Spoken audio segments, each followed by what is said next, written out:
This podcast is brought to you by the following sponsors. Your San Diego County Toyota dealers. We've got what it takes. Fix Auto. Corky's Pest Control. And Lolita's Family of Restaurants.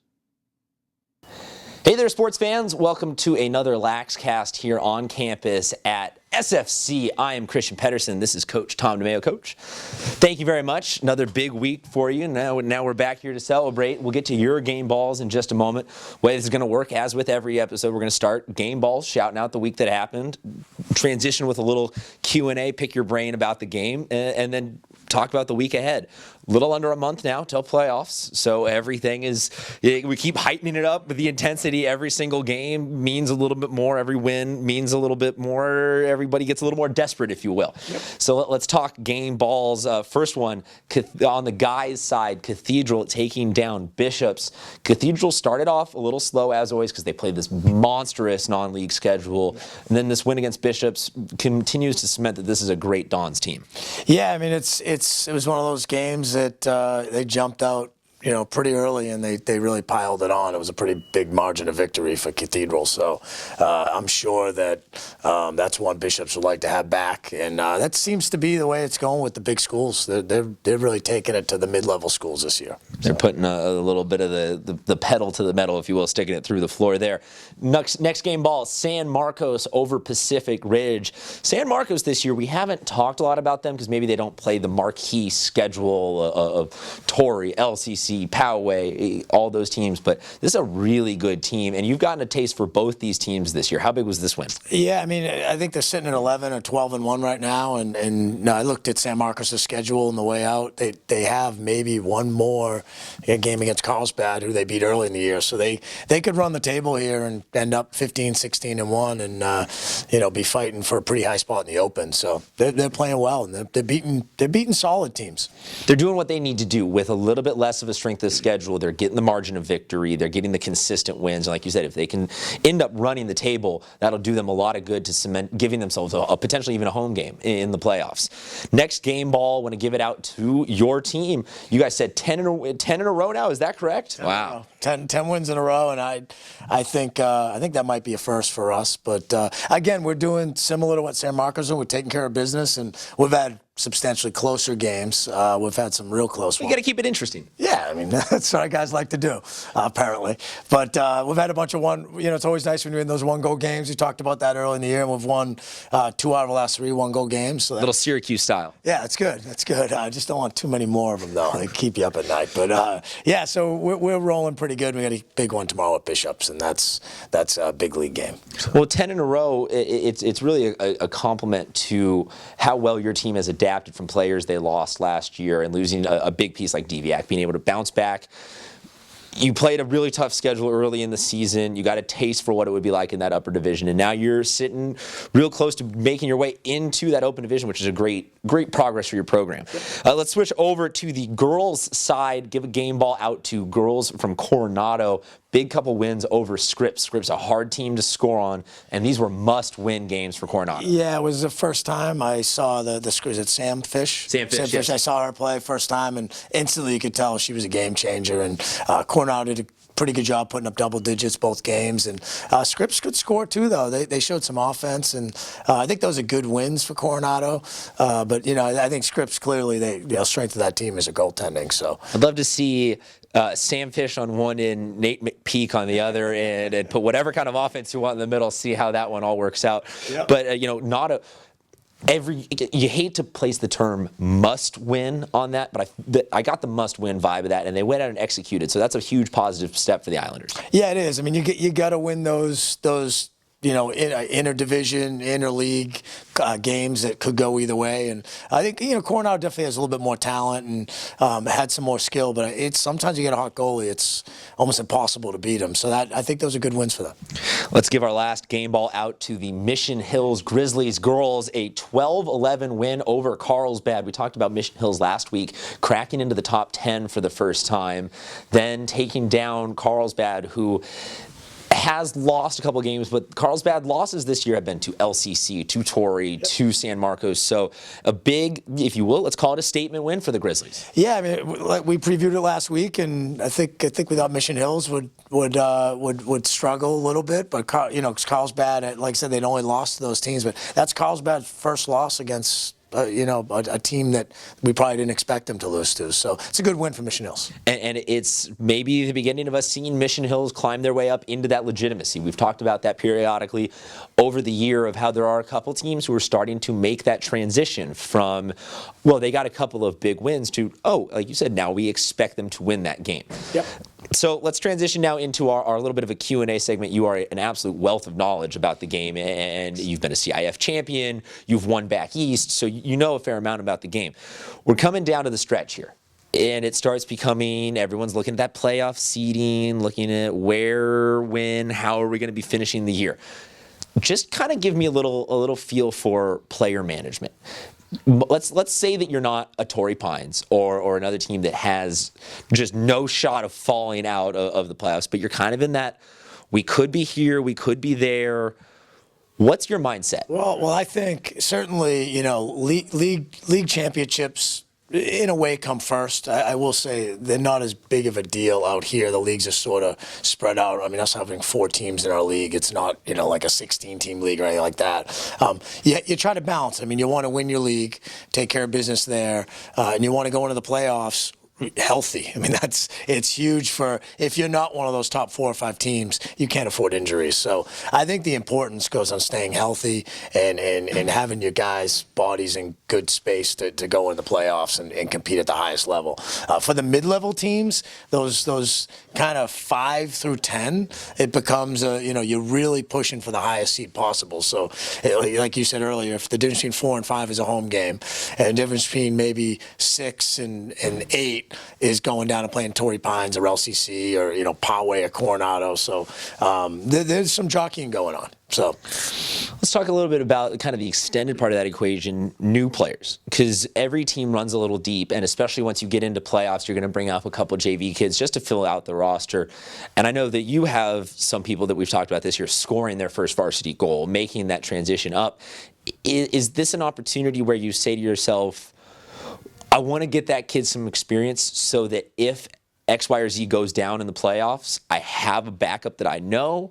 Is it too late in the season to throw someone to the Wolves? Tell me. Yeah, I mean, and that depends on the kind of games you have left. I know from our standpoint, I like to see our freshmen who are contributing really ramping up at this time of year. They're now really varsity players. They're not middle school kids anymore. And if they've contributed at all, you look for them to step up. And over the years, you've seen that, in all areas. If a freshman is, really talented, but just sort of getting through the season, and they're developed right, this is the time of year they start surprising people. But you're not going to be going so far as to say, hey, give me that midfielder and that attack and just bring them up, and you're going to get 6 minutes tonight just because we want to rest some legs, and I just don't even really care. Yeah, I mean, hopefully, all of our teams are, us coaches joke about it. We're all 4 or 5 injuries away from being JV teams at times. So you do want to get those kids. You want to get them runs, and that's why this year, us as a program, we schedule more JV games. So, and we had a JV game on Monday. I coached it myself and get to look at the kids there and give them time. And then, hopefully we don't need them. But if we do, at least we know what they have. I feel like I would struggle taking a breath mid-season to go from a varsity game down to a JV game, and I'd be down there, crease roll, get in and score that, as opposed to just being like, okay, hey, good job, you're learning, you're getting there. I enjoy it. It's we got a great group of young kids, and I tell them when Hank goes, you guys are going to be the guys that carry the torch. So. Well, that's why you're the leader of young men who's actually leading a good program, and I'm the one that they stick in the booth to. You go over there, you can yell about some highlights. Yeah. So, Coach, upcoming week, every big game, every league play, titles are being decided. Let's talk about some of the games we got coming up this week. On the boys' side, Bishops SFC is about to happen for the second time. Yep. Give me a preview. Well, the rematch, and I know they'll be ready. And both places are tough to play. They came to our place, and that's not easy to play in. We have to go to their place. It's not easy to play in. So I think it's going to be a good game. I'm expecting them to have a little bit more energy than the first game. I expect us to be sort of defending our first win, if you may. And I think it's going to be a good game. We gotta execute, and they have to execute. But we both know each other really well. So I expect it to be a chess match. At some point, you kind of almost run out of game planning because you're like you've gone so far through the playbook that you're like back to the first page of it and looking for something new. Next game that you have experience with both of these teams, Pacific Ridge taking on La Jolla Country Day. Who wins? It's going to be a big league game. Both teams played really tough against us. I think they'll both have a game plan that could affect the other. I dare to say on Pac Ridge, just because they gave us a really tough game yesterday and they played with a lot of energy. That may be one of the games come down which field they play at. I'm not sure where it's at, but both teams play really well at home. So it's going to be a close game, though. That game will be at La Jolla Country Day this week and have, like you said, huge implications for league titles on the line. Poway, Torrey Pines rematch of last year's Open Division final is happening on Monday. Is it right that I'm a little tingly about that we're closing on the end of the season and these types of big matchups are starting to happen? Yeah, I mean, we've kind of been waiting for these all year, right? They're all coming the last 2 weeks, and it's going to affect some jockeying at the top. And more than anything, I think it's about bragging rights and setting themselves up to meet again in the playoffs, all these teams. But Poway's coming off a loss to I think, out-of-county team, and Poway and Torrey both. Yeah, they're both. So I think they're both going to be really hungry. I think they're both really looking forward to this game. So. Yeah, shout out to Coach Zisi, Coach Burke, and all you for doing an absolute doozy of a job packing in a chaotic month at the end of the year. Be like, we're not going to play them in July. We're not going to play. We're not in January. We're not going to play them early season. We're going to wait till the last 2 weeks, and we're going to go at it. It's going to be a fun couple weeks. Let's finish out the guys with La Jolla, Coronado. All these are now rematches. La Jolla really needs this one. They kind of fell off the path. They were on such a great story. Won D2 last year. They were looking great in D1. They've come back down to earth a little bit. Coronado seems to be an unstoppable force. How does La Jolla keep themselves in this one? Well, I think, last time they played Coronado at their own place, they played Coronado really tough. This time they have to go to Coronado. You're right. They've had some losses, and they're reeling. It's a must-win. I think just from watching Coronado play Westview the other night, and they handled them really well. I think La Jolla's going to have trouble with them. But it's, again, like all these teams, it's who shows up to play at any given night.